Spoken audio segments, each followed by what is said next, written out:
Sigi mafam ni lashes by hand. Hꯧꯖꯤꯛ ꯄꯨꯡ ꯑꯃꯒ ꯃꯈꯥꯏꯃꯨꯛ ꯆꯪꯉꯤ ꯃꯣꯏꯅ ꯇꯧꯕꯗꯣ ꯑꯗꯨꯒꯤ ꯅꯨꯄꯥ ꯑꯃꯁꯤꯗꯩꯅ ꯇꯥꯔꯒ ꯂꯩꯔꯦ. ꯑꯁꯤꯁꯤꯒꯤꯅꯦ ꯀꯩꯅꯣ ꯂꯥꯛꯏꯁꯦ ꯄꯨꯂꯤꯁ ꯀꯥꯔ ꯆꯥꯝꯒꯦꯅ ꯑꯩꯁꯦ ꯀꯥꯔ ꯆꯥꯝꯒꯦꯅ ꯆꯪꯉꯦ. ꯀꯅꯥꯅꯣ? ꯚꯦꯂꯦꯟꯇꯥꯏꯟꯒꯤ ꯉꯥꯛꯇ ꯌꯣꯜꯂꯦ. ꯁꯤ ꯑꯩꯈꯣꯏꯒꯤ ꯑꯉꯥꯡꯁꯤꯡꯒꯤꯁꯤꯁꯨ ꯃꯣꯏ ꯃꯃꯥꯟꯅꯕꯁꯤꯡꯁꯦ ꯃꯣꯏꯗꯤ ꯚꯦꯂꯦꯟꯇꯥꯏꯟꯒꯤ ꯁꯤꯗꯩꯗ ꯁꯥꯟꯅꯄꯣꯠꯁꯤꯡꯁꯤ ꯌꯥꯎꯔꯤꯁꯦ. ꯑꯃꯁꯤ ꯏꯃꯥ ꯁꯤ ꯅꯨꯄꯥꯁꯤ ꯃꯃꯣꯏꯒ ꯄꯣꯠꯀ ꯊꯣꯛꯑ ꯆꯠꯈꯤ. Hi mayam, ngasidi aise Thursday se aigi day ni koigi hafta amda angang aigi school se dungan ta chuti thai ba ko chuti thabagi ngasidi moi classroom ta laite aduna dapi ka aiga yanaba poraga Thursday kudingi aigi day ni day aigi haidi day out adi shopping tawningba parlor da chatkera naitraga kano massage tawrogera natraga haidi aina thabak ma'am pending sida chatningba khotningba pot handok tawbo leiba khotba ma'am kai krak to Thursday numita oina loina tawwi aina duna ngasi numise aise lashes ki extension tawke haina khanba se kuire aduna pa amta hapuge ngasi je pa je hapaga kari mandoi no dikhangde do horen mayam hap loraga yengminarasi adu loraga aise ngasi se thabak kano gari su samthoke moi haidi sidaida dapi ngai leradi gari se kano na upun mayam nan nanraga khoi gi nature na claim tawgrani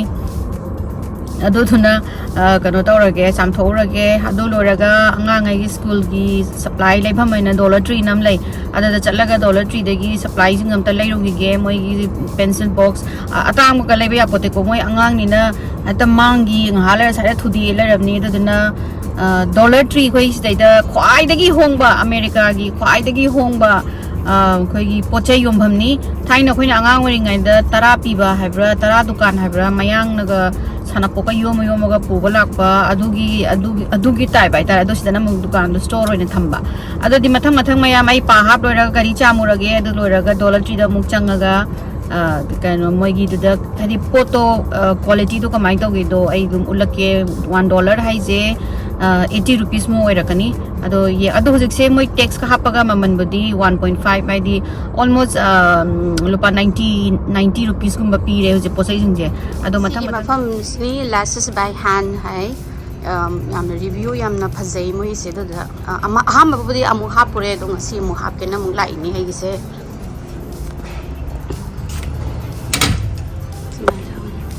hi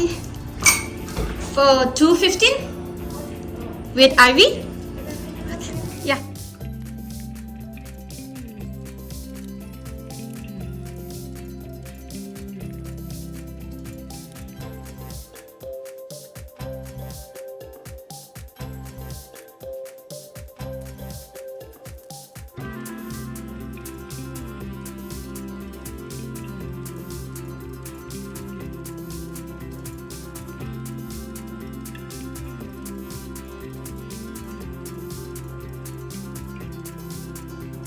Ay ngasay lash extension tawrubado hujik pung amaga makai muk changi moina tawbado adu thokla yengaji mayam kai mandoi no khangde oh not bad oh pamjare pa masdaida taraga leire asisigi ne kano laise police ka kano ga ambulance ka lainam ti yengudo sida laise nupaji hanu bane ba tara leire ba hanu se Police ki gari siga tawraga moina thangate honari na yam nungai ti aina ngasai sidigi mama lek thropat hanu bura ka numani ba tahuri je to mai se kanu lai je fire brigade lae andagi kanu lae mathang hanu ba je pukhatai ni amma se tara leire ka dawru jan hanu bane bai nu urai te maning de ai je gari nong khongok ta na kham le ba video na ba sai sa da kai dau yin si moi thamkat ki dore moi sigi kanu sida ambulance ta pukhat ki doi ni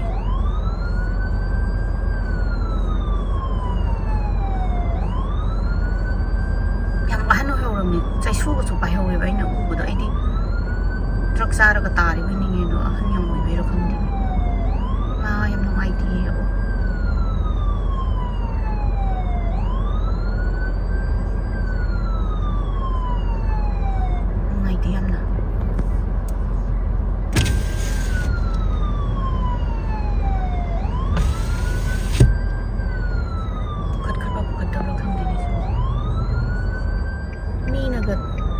ꯊꯣꯝꯕꯤꯔ ꯊꯝꯃꯝꯃꯤꯖꯥꯠꯂꯣ ꯅꯠꯇ꯭ꯔꯒ ꯍꯟꯅꯨꯕꯁꯤꯕꯣ ꯁꯣꯔꯣꯛꯇꯒ ꯆꯠꯄꯗ ꯄꯨꯈ꯭ꯔꯦ ꯃꯩ ambulance ꯆꯠꯄꯤꯗꯣꯔꯦ ꯑꯣ ꯍꯟꯅꯨꯕꯁꯦ ꯂꯦꯡꯗꯤ ꯂꯦꯡꯉꯤꯅꯤ ꯍꯟꯅꯨꯕꯁꯦ ꯃꯤꯅꯒ ꯊꯣꯝꯕꯤꯔꯤꯕ ꯖꯥꯠꯂ ꯑꯁ ꯅꯨꯡꯉꯥꯏꯇꯦ ꯍꯌꯦꯡ ꯌꯦꯡꯉꯣꯟꯗꯦ ꯃꯣꯏ ꯏꯁꯥꯒꯤ ꯀꯩꯅꯣꯁꯦ ꯃꯦꯗꯤꯀꯦꯜ ꯑꯦꯁꯤꯁꯇꯦꯟꯁꯦ ꯑꯃꯨꯛ ꯄꯨꯂꯤꯁ ꯂꯥꯛꯑꯅꯤ ꯄꯨꯂꯤꯁꯅ ꯂꯝꯕꯤꯗ ꯊꯠꯂ ꯊꯝꯃꯦ ꯀꯅꯥꯝꯕꯨ ꯆꯪꯗꯅꯕ ꯑꯗꯨꯒ ꯑꯦꯝꯕꯨꯂꯦꯟꯁ ꯈꯨꯗꯛꯇ ꯂꯥꯛꯑꯦ ꯐꯥꯌꯔ ꯕ꯭ꯔꯤꯒꯦꯗꯁꯨ ꯂꯥꯛꯑꯅꯤ ꯑꯗꯨꯒ ꯄꯨꯕꯤꯈꯔꯦ ꯍꯟꯅꯨꯕꯁꯦ ꯐꯣꯟ ꯐꯦꯟ ꯃꯥꯔꯀꯦꯠ ꯍꯥꯏꯁꯦ ꯁꯤꯗ ꯌꯥꯝꯅ ꯑꯩꯗꯤ ꯂꯥꯛꯑꯦ ꯌꯥꯝ ꯇꯣꯏꯅ ꯀꯩꯅꯣ ꯃꯆꯥꯅꯤ ꯁ꯭ꯇꯣꯔ ꯃꯆꯥꯅꯤ ꯑꯗꯣ ꯑꯩꯈꯣꯏ ꯃꯅꯤꯄꯨꯔꯒꯤ ꯏꯟꯁꯥꯡ ꯅꯥꯄꯤ ꯃꯥꯟꯅꯕ ꯌꯥꯝ ꯌꯥꯎꯋꯦꯅ ꯑꯗꯨꯝ ꯂꯥꯛꯄ ꯑꯩꯅ ꯂꯧꯕ ꯌꯦꯡꯒꯦ ꯉꯁꯤꯗꯤ ꯀꯩ ꯌꯥꯎꯒꯦꯅ ꯀꯩꯅꯣ ꯍꯥꯏꯐꯦꯠ ꯃꯥꯟꯅꯕ ꯌꯥꯝ ꯌꯥꯎꯕꯅꯦ ꯑꯩꯈꯣꯏꯒꯤ ꯃꯅꯤꯄꯨꯔꯒꯤ ꯏꯟꯁꯥꯡ ꯅꯥꯄꯤ ꯃꯥꯟꯅꯕ ꯍꯋꯥꯏ ꯊ꯭ꯔꯥꯛ ꯃꯇꯣꯟ ꯌꯥꯝ ꯂꯩꯔꯦ ꯑꯇꯣꯞꯄꯗꯤ ꯀꯌꯥꯕꯨ ꯌꯥꯎꯔꯝꯗ꯭ꯔꯦꯗ ꯀꯥꯔ ꯆꯥꯝꯒꯦꯅ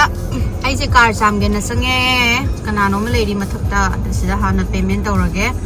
ꯀꯥꯔꯁꯦ ꯃꯣꯏꯅ ꯁꯤꯗꯩꯗ ꯔꯤꯁꯥꯏꯀꯜ ꯋꯥꯇꯔꯅ ꯆꯥꯝꯕꯅꯤꯅ ꯁꯤꯗ ꯆꯥꯝꯕꯤꯌꯣꯅ ꯌꯥꯝ ꯍꯥꯏ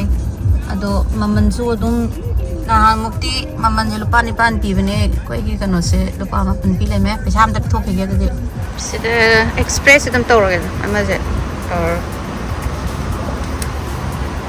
Please make your selection. Please wait while your transaction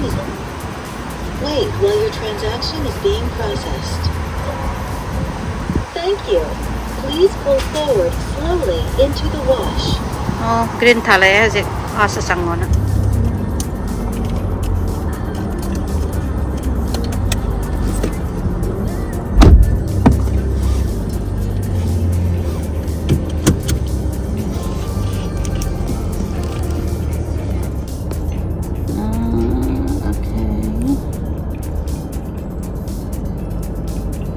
Kari mai sibo.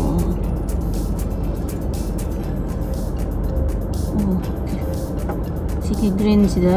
khamdoineba. Okay, red thale.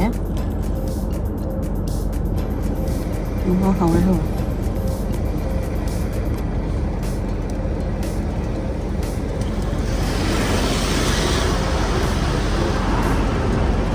That final destination nama sinama yaw buning sangena.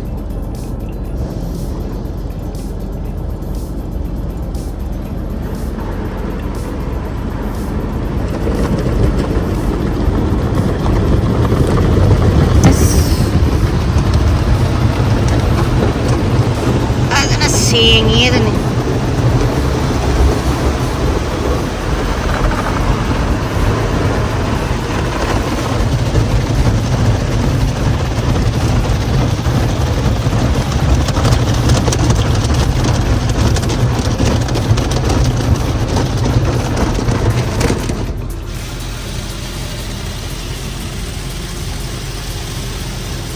mathaktage amuk sinbidore sida boy ga chappal legidi kamai tawdaino ba mai machine je bera tawre kaina ba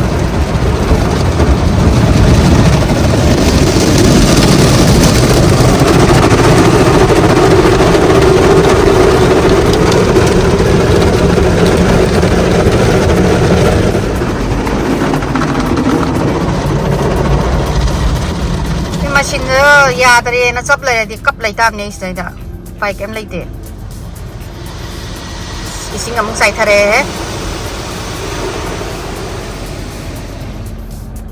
kayam phajana bu senbiram doi nong ni moi ba ani car se rapina sing sangna de sangde na asi ai gi sangbana mi sida sentoe stalle amna cinema gi kano ge robot ka thom dai male chalo ye je ising jam thok bi doini so si kano sin jam thok doini ai se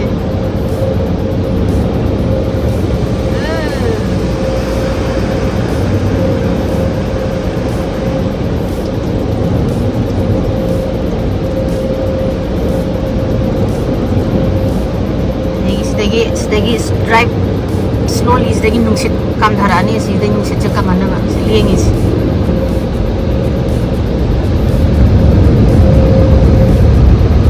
loya gari samba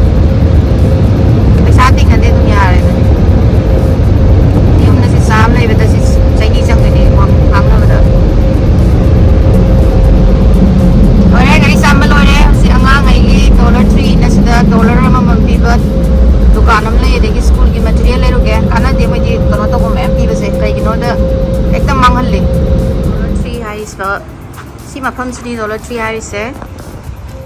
sida saina sange card le me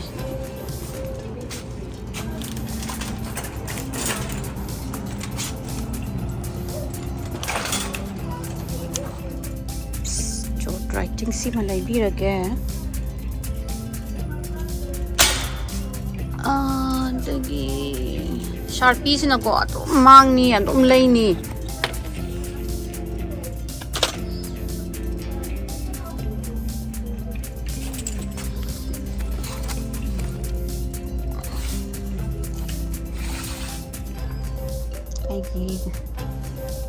sida notebook yam bhamni moigi crayons budi yam le hore le drusu yani sina moigi angangi sharpener se lagi hege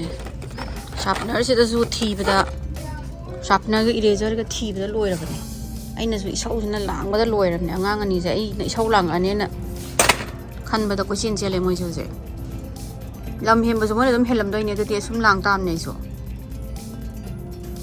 mulake moi sina envelope nom bhamni anga ngai coloring jing hi or male princess story time ga haine the frog prince anga ngai di school ki kano direct pahan ba jing gi math line ju zik lai pa ge na yam kan tori novel pa hirak pagi mai su lai macha yem bi ge sina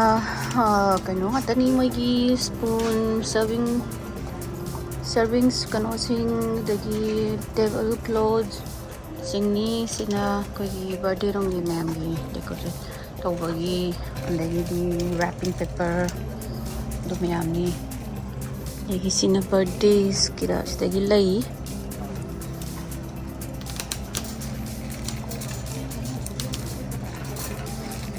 angang mayam ki birthday gi dagi kai guma birthday ki ta tawbai dis dagi laina re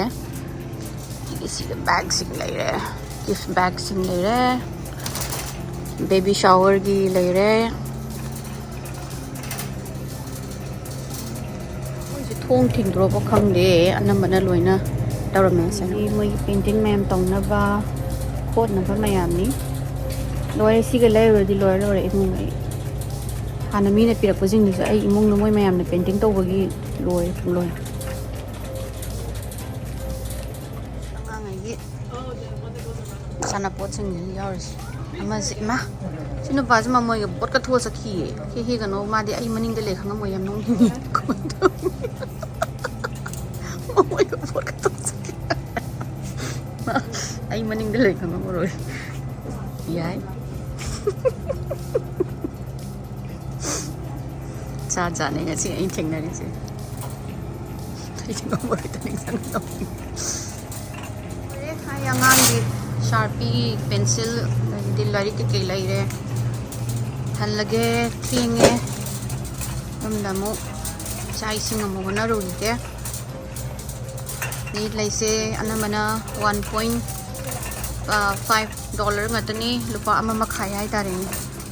do chapo sing ju loina magni si moi gi se bakhan yam yon la ni chapot ana pop snum se makhan ma'am yole moi gi se loire hai su hal lage moi gi kano candies mayam se di loire athumba pamba mithai chaba angang na ga de hekta harau da ngau chen do jan si afam je ni sina chakhum gi pochei yom bhamne sida la he khoi gi chakhum gi si jo loina ma dollar bo amam ni ko moi piece si sing ge loina ma chakhum gi season na ba sida gi tu mai ju season nei kai no da mo la ga hundok to lai bani na sina thau song da na ba splatter gi ni tare makhan thang moi si thang ji mi thila ju si roi da si thang ji dai nong ma lai ba ya de ba si thang ji da kan to ro de mi lai kai na ga thil ro su ka su kana roi yam chaw ni dum $3 se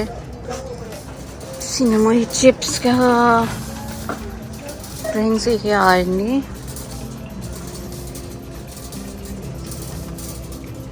Ay, chan pim Cheetos tu dia udre. Cheetos tang ngau le ani jina. Ya nam ta de. Cheetos di flaming hot tu kan tangai le me. Yar, ruffles ni bi re.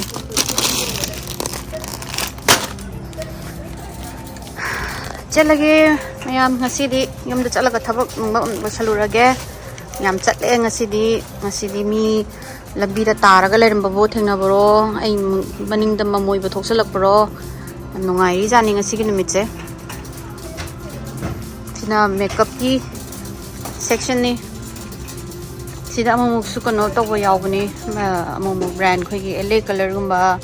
adagi elf ki poso amamuk yawi moise but kayam phaba pono di khangde bye mayam mathang dong thengarasi